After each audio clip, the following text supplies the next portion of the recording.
پہلے آپ یہ ذرا ویڈیو سماعت کیجیے گا۔ عید میلاد النبی منانا کیسا ہے بھائیو؟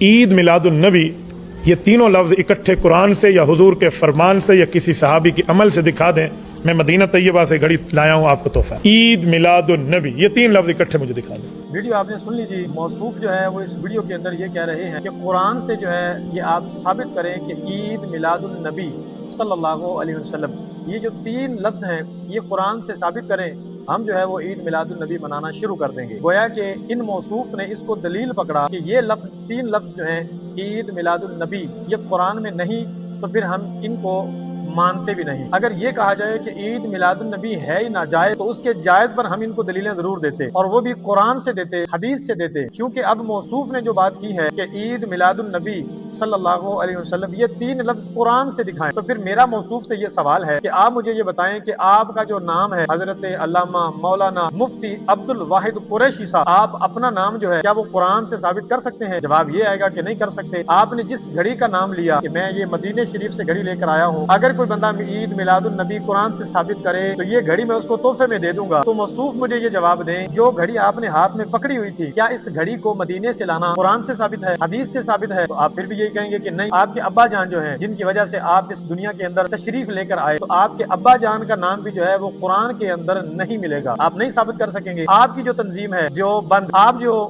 لکھتے ہیں کہ ختم بخاری کانفرنس، آپ یہ ختم بخاری کانفرنس جو ہے یہ قرآن سے ثابت کر کے دکھائیں۔ یہی الفاظ جو ہیں ختم بخاری کانفرنس، آپ کہیں گے جی وہ تو نہیں ہے، تو پھر آپ کا وہ کرنا ناجائز ٹھہرا۔ آپ سے ایک اور سوال یہ ہے، آپ کا تبلیغی جماعت مرکز یہ قرآن سے ثابت کر کے دکھائیں، آپ کہیں جی وہ نہیں ہے، تو پھر آپ کا وہ بھی ناجائز ہے۔ آپ نے جو مائک پہنا ہوا ہے، جس مائک پہ آپ بات کر رہے ہیں، آپ قرآن سے، حدیث سے، حضور کے فرمان سے، صحابہ کرام کے قول سے آپ اس کو ثابت کریں، آپ کہیں گے جی نہیں ہو سکتا۔ تو پھر یہ جو آپ نے آگے جواب دیا کہ عید میلاد النبی یہ قرآن سے ثابت کریں، ہم منانا شروع کر دیں گے، تو اس طرح تو بہت سے سوال آپ پر جو ہے نا وہ جمع ہو جائیں گے۔ آپ عید الفطر کی نماز پڑھتے بھی ہیں، پڑھاتے بھی ہیں، آپ قرآن سے ثابت کر کے دکھائیں عید الفطر یہ قرآن کے اندر لکھا ہوا ہے، تو آپ کہیں گے جی نہیں لکھا ہوا، آپ تو پھر بھی اس کو کرتے ہیں۔ آپ کے پیچھے لاکھوں ہزاروں لوگ جو ہیں وہ کھڑے ہو کے نماز پڑھتے ہیں، تو وہ کہاں سے جائز ہو گئی؟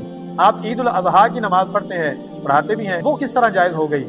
اسی طرح جو نماز کا وقت ہے، آپ قرآن سے ثابت کر کے دکھائیں مجھے کہ نماز فجر کا وقت جو ہے وہ اتنے سے اتنے تک ہے، ظہر کا وقت وہ اتنے سے اتنے تک ہے، عصر کا وقت وہ اتنے سے اتنے تک ہے، اسی طرح مغرب، عشاء۔ آپ مجھے یہ ثابت کر کے دکھائیں کہ قرآن میں کہاں لکھا ہوا ہے۔ آپ خاموش رہیں گے۔ ارے بھائی یہ کون سی آپ نے آگے سے دلیل پکڑ لی کہ قرآن سے آپ ثابت کریں جی عید میلاد النبی تو پھر ہم مانیں گے؟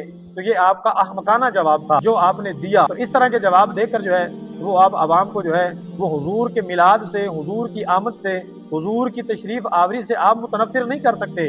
یہ آپ کو جو سوال پوچھا گیا تھا یہ اس کا جواب ہرگز نہیں بنتا کہ آپ سب سے پہلے یہ لفظ قرآن پاک سے دکھائیں۔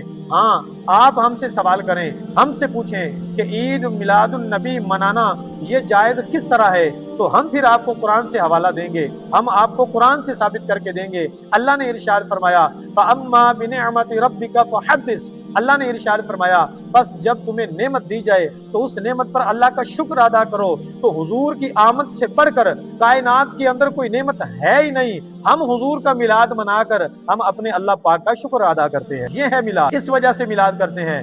اور آپ کہیں کہ حدیث سے ثابت کریں، حدیث سے میں آپ کو ثابت کر کے دکھا سکتا ہوں کہ حضور علیہ السلام نے ارشاد فرمایا کہ پیر شریف والے دن میں جو ہے میری ولادت ہوئی والے دن میں پیدا ہوا، اور میرے نبی پیر شریف والے دن روزہ رکھتے تھے۔ تو یہ کیا ہے؟ تو آپ لوگوں کو یوں متنفر نہیں کر سکتے۔